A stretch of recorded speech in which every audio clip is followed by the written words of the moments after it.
తెలంగాణ ప్రభుత్వము teacher eligibility test కొరకు టీశాట్ వారిచే నిర్వహిస్తున్నటువంటి అభ్యర్థుల శిక్షణా కార్యక్రమానికి మీకు అందరికీ హార్దిక స్వాగతం పలుకుతున్నాము.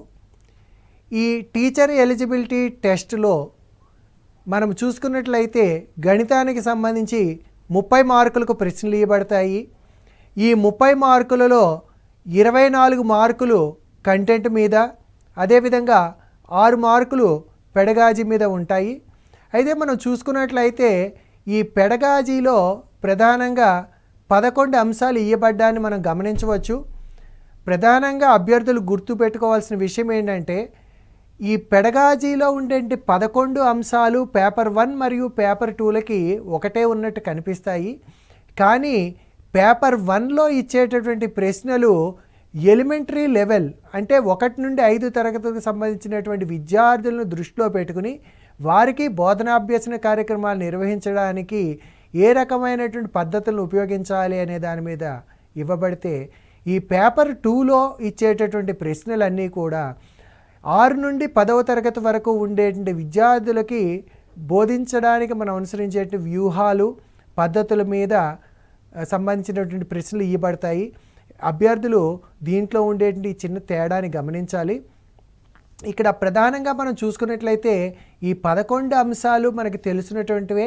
అంటే ఈ గణితము యొక్క నిర్వచనము మరియు దాని యొక్క స్వభావము, అదేవిధంగా దాని యొక్క లక్ష్యాలు, విలువలు, ఇంకా మనం చూసుకున్నట్లయితే అకాడమిక్ స్టాండర్డ్స్ అంటే విద్యా ప్రమాణాలు అని చెప్తున్నాము.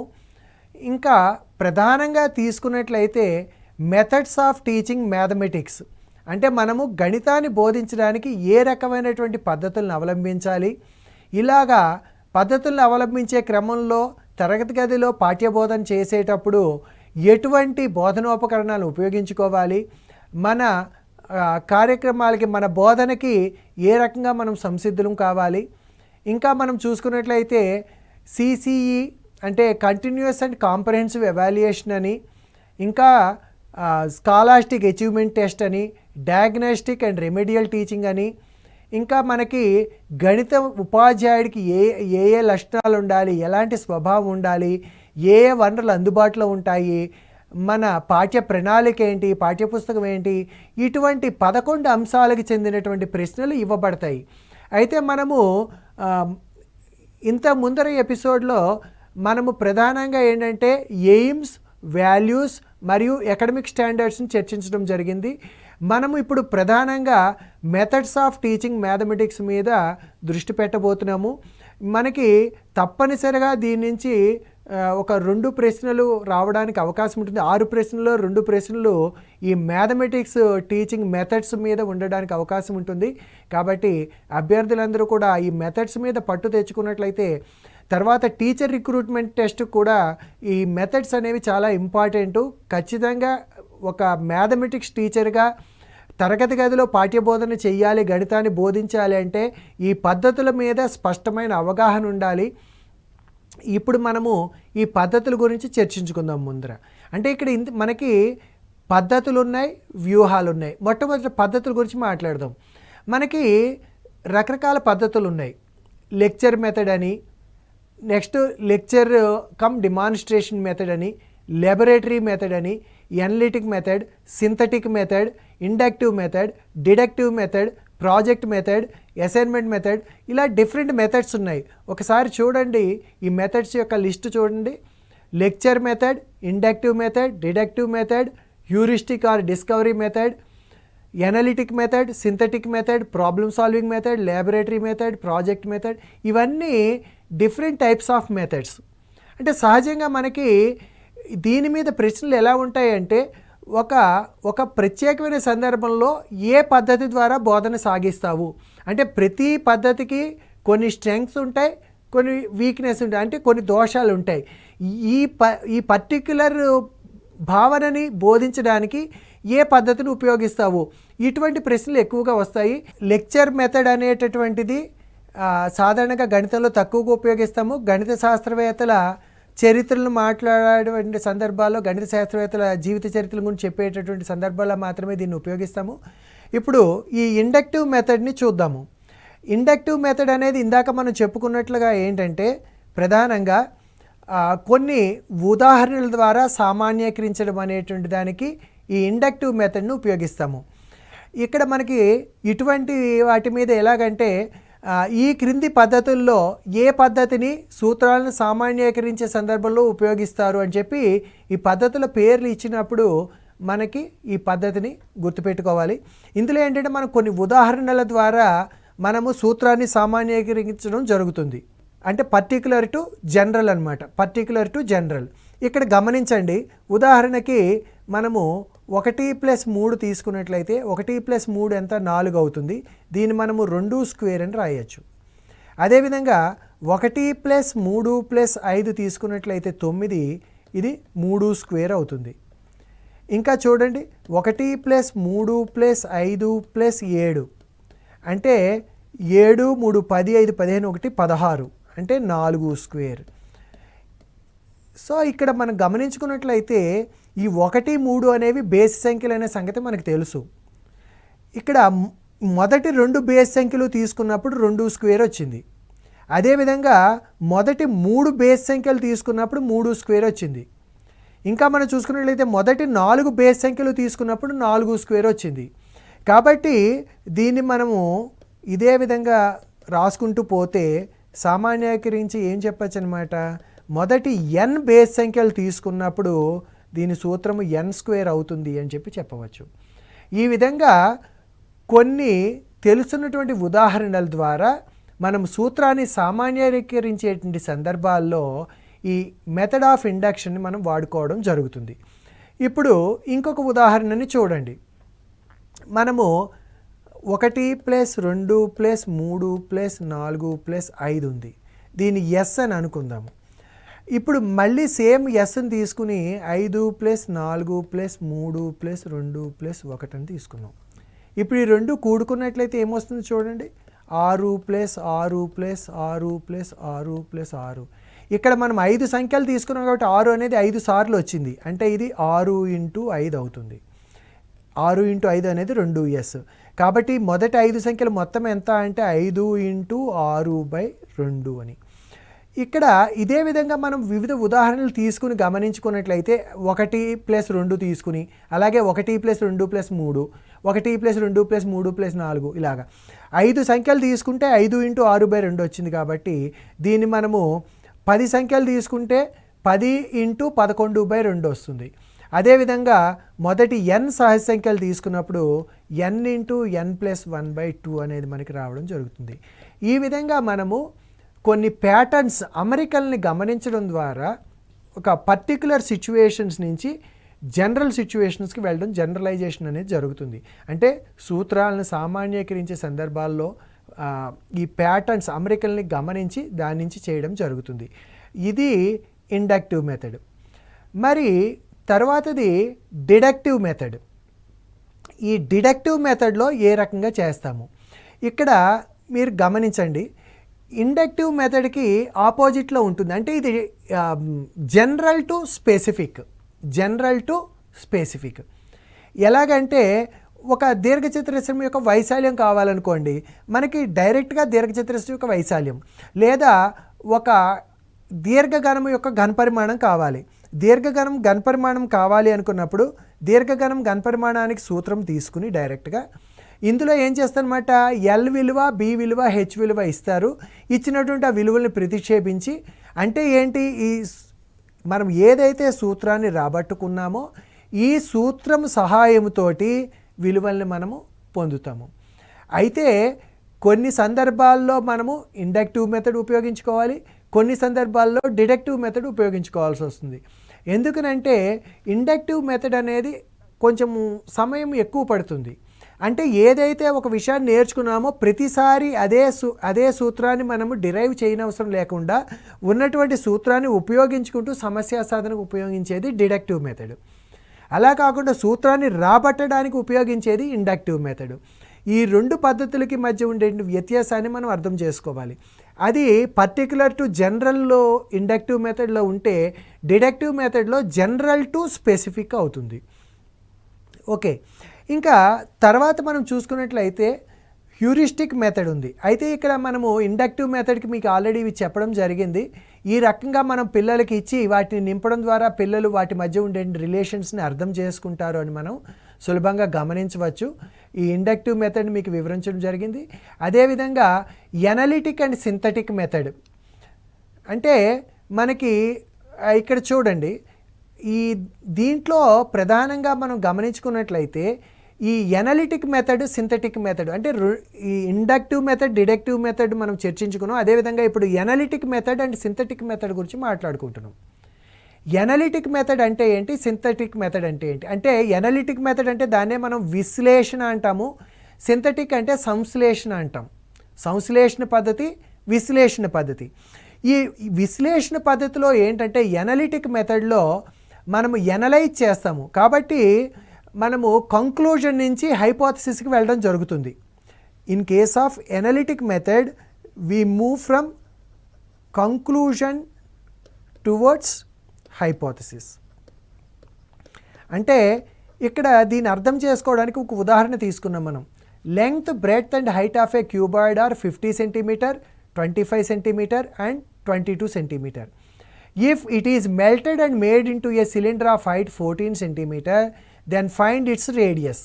ఇలాగ ఇచ్చినప్పుడు ఇక్కడ మనకి ప్రధానంగా ఏం జరుగుతుందంటే ఈ ఎనలిటిక్ మెథడ్లో మన క్వశ్చన్స్ ఎలా ఉంటాయంటే వాట్ షుడ్ వి ఫైండ్ అంటే we have to expected answer అంటే we have to find radius. Okay, for getting the radius do we know the volume of the cylinder, how do we find the volume of the cylinder. ఈ రకంగా మనము ఏదైతే మనం find out చేయాలో అక్కడి నుంచి వెనక్కి పోయేది ఎనలిటిక్ మెథడ్. అంటే అందుకనే యంగ్ అనే ఆయన దీన్ని ఏం చెప్తాడంటే గడ్డివాములోంచి సూదిని వెలికి తీయడం లాంటిది ఎనలిటిక్ మెథడ్ అంటాడు. అంటే సూది అనేది చాలా చిన్నది, కనిపించదు. అంటే అంత చిన్న విషయాన్ని కూడా మనం విశ్లేషించడం ద్వారా దాని నుంచి బయటికి తీయచ్చు అని చెప్తాడనమాట. అదే మరి సింథటిక్ మెథడ్లో ఏం జరుగుతుంది అంటే సింథటిక్ మెథడ్లో డైరెక్ట్గా ఇదే క్వశ్చన్ని సింథటిక్ మెథడ్లో చెప్పాలనుకోండి. అక్కడ ఏంటంటే మనము సింథటిక్ మెథడ్ అన్నప్పుడు హైపోథసిస్ టు కంక్లూజన్ మాట్లాడతాం. హైపోథసిస్ టు కంక్లూజన్ అంటే ఇక్కడ ఎలాగనమాట, what is the length of the cuboid అంటే మెజర్మెంట్ చెప్తాడు. Yes, length of cuboid is equal to 50 centimetre. What is the breadth of cuboid, what is the height of cuboid, what is the volume of cuboid, what is the formula for volume of cuboid. అంటే ఇక్కడ ఏం జరుగుతుందనమాట, డైరెక్ట్గా ఇచ్చినటువంటి సమాచారం ఆధారంగా మనము ఇచ్చినటువంటి డేటాని తీసుకుని we try to find out what we want. ఇది synthetic method. So there is a difference between analytic method and synthetic method. ఈ రెండు ఒకదానికొకటి వ్యతిరేకంగా ఉంటాయి. ఎనలిటిక్ మెథడ్లో కంక్లూజన్ నుంచి హైపోథసిస్కి వెళ్తాము. అంటే ప్రతి ప్రాబ్లమ్ని మనం ఎనలిటిక్ మెథడ్లో చెప్పచ్చు, సింథటిక్ మెథడ్లో కూడా చెప్పచ్చు. Okay, next then we are talking about heuristic method. Heurisko means to find out. అంటే ఇక్కడ ఏంటంటే పిల్లలు వాళ్ళంతట వాళ్ళు వీటిని కనుక్కోవాల్సి ఉంటుంది. ఇక్కడ చూడండి, ఉదాహరణకి ఒక క్వశ్చన్ ఇవ్వడం జరిగింది. Given any 3 non collinear points ABC in a plane. అంటే దీని ఎప్పుడైతే ఇవ్వడం జరిగిందో ఇక్కడ ఏం అవ్వాలి గమనించండి. We are given 3 non-collinear points in a plane. అంటే when these 3 non-collinear points are joined we get a triangle. అంటే ఇవన్నీ కూడా ఎక్స్పెక్టెడ్ ఆన్సర్స్. అంటే ఈ 3 పాయింట్స్ని కలుపుకుంటే ఒక ట్రయాంగిల్ ఫామ్ అవుతుందని పిల్లవాడు కనుక్కోవచ్చు. ఇంకా ఈ ట్రయాంగిల్ యొక్క ప్రాపర్టీస్ని చెప్పచ్చు. అంటే ఇక్కడ ట్రయాంగిల్ ఫామ్ అవుతుంది అనే విషయాన్ని చెప్తున్నాడు, అది ఒకటి ఎక్స్పెక్టెడ్ ఆన్సరు. ఇంకా మనం చూసుకున్నట్లయితే angle A plus angle B plus angle C is equal to 180 degrees అని చెప్పచ్చు. ఇంకా మనం చూసుకున్నట్లయితే AB plus BC greater than AC అంటే ట్రయాంగిల్ ఇన్ఈక్వాలిటీస్ని గురించి మాట్లాడచ్చు. అలాగే BC plus AC is greater than AB, ఈ విషయాలని చెప్పచ్చు. ఇంకా ఈ 3 బిందువులు గుండా we can draw a circle అని చెప్పచ్చు. So that circle will become circumcircle for triangle ABC. దీని యొక్క సెంటర్ని కనుక మనం ఓ అని అనుకున్నట్లయితే ఇక్కడ మీరు గమనించండి, ఈ ఓఏ ఓబి ఓసీల్ని జాయిన్ చేసినప్పుడు ఏ రకంగా ఉంటుంది అంటే యాంగిల్ బీఓసి ఎంత అవుతుందో కనుక్కోవచ్చు వాడు. యాంగిల్ ఏఓబి, యాంగిల్ ఏఓసి, ఈ మూడింటి యొక్క మొత్తము అంటే angle AOB plus angle BOC plus angle COA is equal to 360 degrees అనే విషయాన్ని చెప్పచ్చు.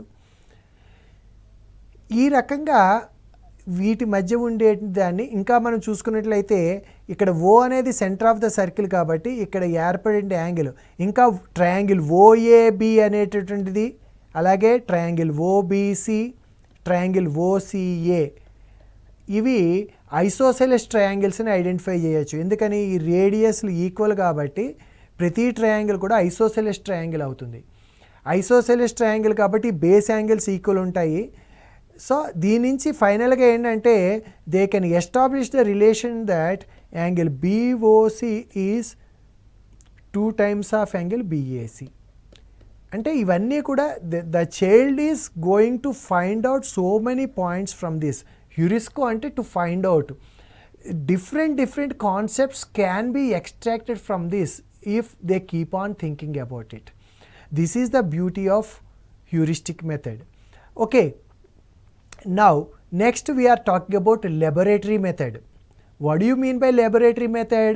So easily you know, in general most of the times we know that laboratory method means which is used only for conducting experiments for science. But remember that mathematics laboratory is a beautiful concept, and by using which, here one example is given, finding the volume of a sphere. We consider a sphere and we consider a cylinder of whose base radius is equal to the radius of the sphere, and we select the cylinder such that the sphere is exactly fitted in that, and then we try to transfer liquid from spherical shape object to cylindrical object, and they will establish the relation between those two. This is the way in which we can use laboratory method. And of course till now we discussed about different methods of teaching mathematics, and as we discussed earlier, we have some methods of teaching mathematics, and also we can apply or adopt some strategies. Like what kind of strategies we can use means brainstorming, mind map, discussion, activities, experiments. These are all different types of things. Observe the list of strategies which can be adopted while teaching mathematics. First one is brainstorming, next one is discussion, next activities. While doing these activities we can have different types of activities. Different type of activities means we can conduct them individual activity or group activity or whole class activity. అంటే మనము వ్యక్తిగతమైనటువంటి కృత్యాలను ఇవ్వవచ్చు, లేదా బృంద కృత్యాలు అంటే జట్టుగా ఉండే కృత్యాలు చేసేటట్టు ఇవ్వచ్చు, లేదా పూర్తి తరగతి కూడా కృత్యాలను ఇవ్వడం అనేది సాధ్యపడుతుంది.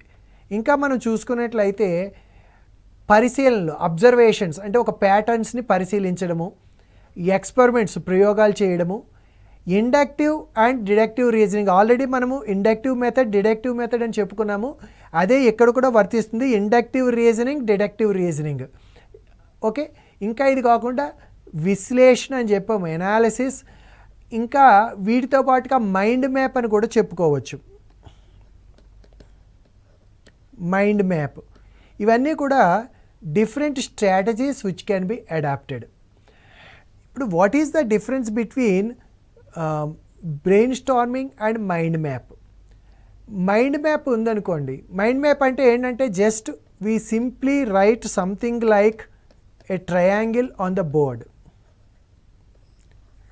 So let the child think about all the different aspects that he will come to know about. So his mind starts thinking about it. When we see the word triangle, our brain starts thinking about different things. So many words will come to the mind of the child. He will keep on thinking about equilateral triangle, isosceles triangle, scalene triangle, acute angle triangle, obtuse angle triangle, right angle triangle, and sum of angles of a triangle is 180 degrees, and like this. So all the concepts related to triangle will come to his mind. This is the way in which we can then we can club whatever the concepts we want to teach related to this triangle. We pose some questions related to that, and from this mind map we take the child towards what we have to. And one more is brainstorming. బ్రెయిన్స్టార్మింగ్ అంటే మేధో మదనము అంటాము. అంటే ఒక విషయానికి సంబంధించినటువంటి ప్రశ్నలు వేయడం ద్వారా, అంటే ఆ ప్రశ్నలు ఎలా ఉండాలంటే ఓపెన్ ఎండెడ్ క్వశ్చన్స్ ఉండాలి, అంటే ఆలోచనలు రేకెత్తించే విధంగా ఉండాలి. ఆలోచనలు రేకెత్తించే విధంగా ఉండేటప్పుడు పిల్లలు వాటి గురించి ఎక్కువగా ఆలోచించడం జరుగుతుంది. అంటే ఉదాహరణకి చూడండి, ఒక దీర్ఘచతురస్రం యొక్క చుట్టుకొలత 28 సెంటీమీటర్లు, దాని పొడవు వెడల్పుకి 2 రెట్లు. అయితే ఆ దీర్ఘచతురస్రం కొలతలు ఏమై ఉండొచ్చు అన్నప్పుడు పిల్లవాడు దాని గురించి ఆలోచిస్తాడు. అంటే ఒక దీర్ఘచతురస్రము, దానికి నియమం, మొదటి నియమం ఏముంది చుట్టుకొలత, రెండో నియమం ఏముంది, మూడో నియమం ఏముంది, ఇలాగ నియమాల ఆధారంగా దాని గురించి ఆలోచించడం జరుగుతుంది. సో ఈ రకమైనటువంటి ఆలోచన విధానాన్ని మనము బ్రెయిన్ స్టార్మింగ్, మేధో మదనము అంటాము. ఇలాగ పిల్లవాడిని ఆలోచింపచేయడం మూలంగా, అంటే మనం గణితం యొక్క లక్ష్యాల్లో మనం చెప్పుకున్నది ఏంటంటే పిల్లవాడిలో ఆలోచన పరిధి విస్తృతం అవ్వడం అనేది చాలా ప్రధానమైనటువంటి అంశము. కాబట్టి ఆ ఆలోచనలు పెరగడం కోసము ఈ బ్రెయిన్ స్టార్మింగ్ యాక్టివిటీ అనేది చాలా ఉపయోగపడుతుంది. ఇంకా మనం చూసుకున్నట్లయితే ఇక్కడ చర్చ, డిస్కషన్ అంటున్నాము. ఈ డిస్కషన్స్ అనేవి ఎవరితో జరగాలి అంటే తరగతి గది మొత్తంతో చర్చించవచ్చు, లేదా వ్యక్తిగతంగా ఒక విద్యార్థితో చర్చించవచ్చు. అంటే సాధారణంగా పిల్లలకి కృత్యాలను ఇచ్చినప్పుడు పిల్లల్లో వాళ్ళు చర్చించుకోవచ్చు. అంటే ఇప్పుడు మన టెక్స్ట్ బుక్ను కూడా తీసుకున్నప్పుడు ప్రధానంగా ఏంటంటే in general think, discuss and right అని చెప్పి ఒకటి పెట్టడం జరిగింది. థింక్, డిస్కస్ అండ్ రైట్ అంటే ఏం చేయాలన్నమాట, థింక్ అంటే దాని గురించి ఆలోచించాలి, అంటే ఇండివిజువల్గా ఆలోచించాలి. డిస్కస్ అంటే మిత్రులతో చర్చించాలి, అంటే it leads to peer group learning అంటాం దాన్ని. పీర్ గ్రూప్ లెర్నింగ్ అంటాం, అంటే జట్ల ద్వారా దాన్ని సాధించడం. తర్వాత దాని మీద రైట్, వాడికి ఆలోచనల్ని అది ఉపాధ్యాయులతో కూడా చర్చించవచ్చు, విద్యార్థులు చర్చించవచ్చు. అంటే ఈ చర్చ ద్వారా ఏం జరుగుతుందంటే ఓపెన్ మైండ్ వస్తుంది, అంటే అవతల వాళ్ళు చెప్పినటువంటి అభిప్రాయాన్ని యాక్సెప్ట్ చేయడం వస్తుంది. తప్పు అయినప్పుడు ఎందుకు తప్పు అనేది కారణాలు వివరించగలుగుతారు. ఇంకా సరి అయింది అన్నప్పుడు ఎలా సరి అయింది అనేది వివరించగలుగుతారు. అంటే ఈ రకంగా ఎలా ప్రూవ్ చేయాలి, ఎలా డిస్ప్రూవ్ చేయాలి, ఈ టెక్నిక్స్ని వాళ్ళు అర్థం చేసుకోగలుగుతారు. ఇది ఈ రకంగా మనము చర్చ ద్వారా కొనసాగించవచ్చు. ఇంకా యాక్టివిటీస్, కృత్యాలు ఇచ్చినప్పుడు మనము ఈ కృత్యాలని మనం ఇందాక చెప్పుకున్నట్లుగా 3 రకాలుగా కృత్యాలను ఇవ్వడానికి అవకాశం ఉంటుంది. మనము వ్యక్తిగతమైన కృత్యాలు ఇవ్వచ్చు, జట్టుల్లో ఇవ్వచ్చు, లేదా మొత్తము తరగతి మొత్తానికి ఇవ్వచ్చు. నెక్స్ట్ ఈ పరిశీలనలు, అంటే ఈ పరిశీలనలు అనేవి ఇందాక మనం చెప్పుకున్నట్టుగా ప్యాటర్న్స్ని పరిశీలించడము, లేదా ఇప్పుడు మనము ఈ గది 4 గోడల వైశాల్యము కనుక్కోవాలి అనుకున్నప్పుడు గది యొక్క పొడవు వెడల్పు ఎత్తులను తీసుకోవడము, అంటే ఏ కొలతలు తీసుకుంటే దీని యొక్క 4 గోడల వైశాల్యాన్ని కనుక్కోగలుగుతామని ఆలోచించడము, అమెరికల్ని పరిశీలించడము, ఇటువంటివన్నీ కూడా పరిశీలన కిందకు వస్తుంది. సరే, ప్రయోగాలంటే ఇందాక ల్యాబొరేటరీ మెథడ్లో మనము డిస్కస్ చేసినట్టుగా జరుగుతుంది. ఎనాలిటిక్, సింథటిక్ అండ్ ఎనాలిసిస్ ఇవన్నీ కూడా మనం ఆల్రెడీ చెప్పుకోవడం జరిగింది. ఇవన్నీ కూడా వివిధ స్ట్రాటజీస్ ఆల్రెడీ మనం మైండ్ మ్యాప్ అంటే కూడా చెప్పుకోవడం జరిగింది.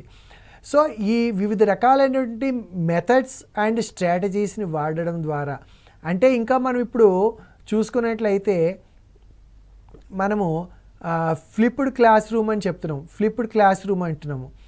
ఇటువంటి వాటిని మనము ఏ రకంగా అవలంబించాలి అనేటువంటి వాటికి ఈ మెథడ్స్ అనేవి ఉపయోగపడతాయి. అంటే గణితము పిల్లవాడికి అర్థమయ్యే స్థాయికి తీసుకువెళ్ళడానికి మనకి మెథడ్స్ అనేవి ఎంతో ఉపయోగపడతాయి.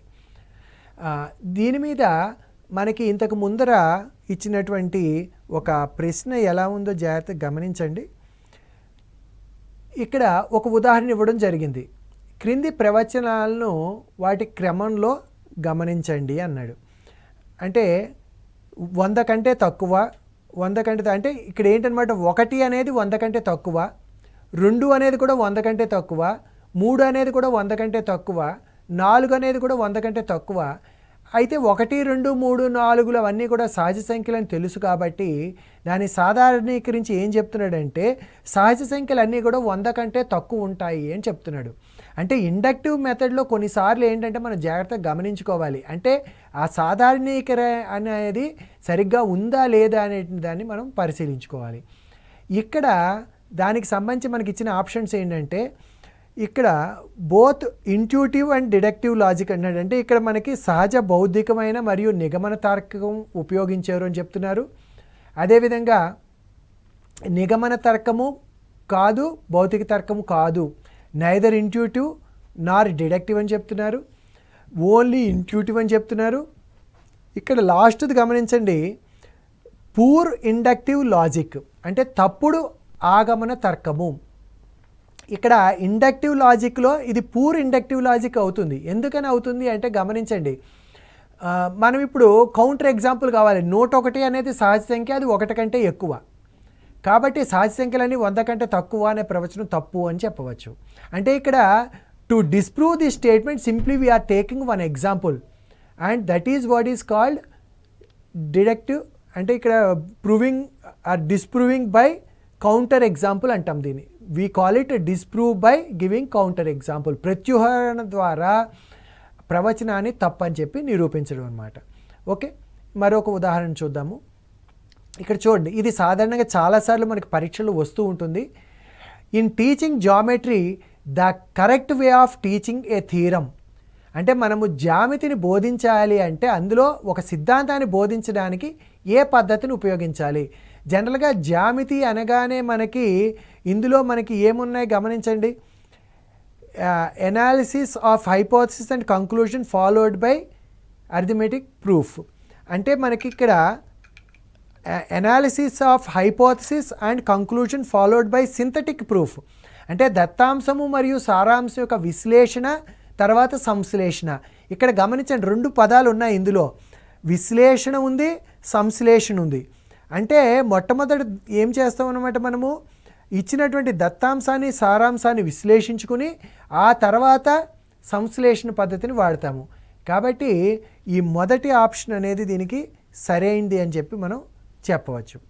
Learning by doing and learning by living are main principles of. ఇక్కడ మనం పద్ధతుల గురించి చెప్పుకుంటున్నాం కాబట్టి లెర్నింగ్ బై డూయింగ్ అంటే కృత్యాధార పద్ధతి అంటాం. అంటే చేయడం ద్వారా అభ్యసనాన్ని సాధించడము అనేటువంటిది ఏ పద్ధతిలో ఉంటుంది?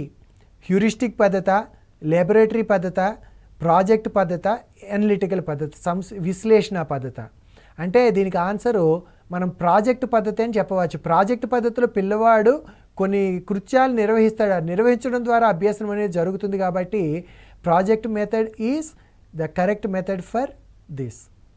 ఇదే విధంగా ఇంకోటి చూడండి, the teaching programme in which student participates actively for self learning at his own pace. అంటే ఇక్కడ కొన్ని టీచింగ్ ప్రోగ్రామ్స్ ఇచ్చినప్పుడు అందులో పిల్లవాడు సెల్ఫ్ లెర్నింగ్తో సెల్ఫ్ పేస్తో పార్టిసిపేట్ చేసే మెథడ్ ఏది? ప్రాజెక్ట్సా, ప్రోగ్రామ్డ్ లెర్నింగా, లాబొరేటరీ వర్కా, మైక్రో టీచింగా? ప్రోగ్రామ్డ్ లెర్నింగ్ అనేది ఏంటంటే పిల్లవాడు ఏ స్థాయిలో ఆగిపోయాడో అక్కడి నుంచి మళ్ళీ దాన్ని కొనసాగించుకోవడం జరుగుతుంది. కాబట్టి ప్రోగ్రామ్డ్ లెర్నింగ్ అనేది ఓన్ పేస్తో, అంటే తెలివైన పిల్లవాడు ప్రోగ్రామ్డ్ లెర్నింగ్లో ఇప్పుడు ఒక 100 ప్రశ్నలు ఉన్నాయనుకోండి, పిల్లవాడు ఆన్సర్ చేయగలిగిన పిల్లవాడు 30-40 ప్రశ్నలు సాల్వ్ చేసుకుంటూ వెళ్ళిపోవచ్చు. ఒక స్లో లెర్నర్ ఉన్నప్పుడు వాడి పేస్ తోటి అంటే ఒక 5-6 ప్రశ్నలు చేయగలిగితే 5-6 ప్రశ్నలు చేసుకోవచ్చు. ఆ రకమైన పాసిబిలిటీ ప్రోగ్రామ్డ్ లెర్నింగ్లో ఉంటుంది. So the correct answer for this is programmed learning. Next చూడండి, one of the advantages of heuristic method is. ఇక్కడ మనం ఇందాక హ్యూరిస్టిక్ మెథడ్ గురించి చెప్పుకున్నాము. దాంట్లో దాని యొక్క ఉపయోగం ఏంటి, దాన్ని ఎందుకు వాడాలి చూడండి ఏం చెప్తున్నాడో. It involves more blackboard work అంటున్నాడు. అంటే హ్యూరిస్టిక్ పద్ధతిలో బ్లాక్ బోర్డ్ని ఎక్కువ వాడతామా? It is easy to complete the given lesson in less time. తక్కువ సమయంలో మనం పాఠాన్ని పూర్తి చేయొచ్చు. ఇట్ ఈజ్ టీచర్ సెంటర్డ్, అంటే అది ఉపాధ్యాయ కేంద్రీకృతమైన బోధనా పద్ధతి. It places the pupil in the place of an investigation. ఇందులో ఏది సరైనది ఒకసారి ఆలోచించండి, మీరు చాలా సులభంగా చెప్పగలుగుతారు. లాస్ట్ వన్ అనేది కరెక్ట్ ఆప్షన్. ఎందుకని? మనం ఇందాక చెప్పుకున్నప్పుడు హ్యూరిస్కో అంటే టు ఫైండ్ అవుట్, అంటే రకరకాలైన విషయాల్ని పిల్లవాడు దాని నుంచి కనుక్కోవడాన్ని మనం గమనించాము. కాబట్టి it gives scope for the child to act like investigator. కాబట్టి లాస్ట్ ఆప్షన్ కరెక్ట్ అని చెప్పి మనము చెప్పచ్చు. నెక్స్ట్ది చూడండి, student draws neat and accurate figures. అంటే మనకి డ్రాయింగ్ డయాగ్రామ్స్ అనేటటువంటిది ఇట్ కమ్స్ అండర్ స్కిల్. అదే మనము ఇప్పుడు ఉన్నటువంటి ఎకడమిక్ స్టాండర్డ్స్ దృష్టిలో చెప్పాలి అంటే it comes under visualisation and representation. What are the characteristics of a good teacher?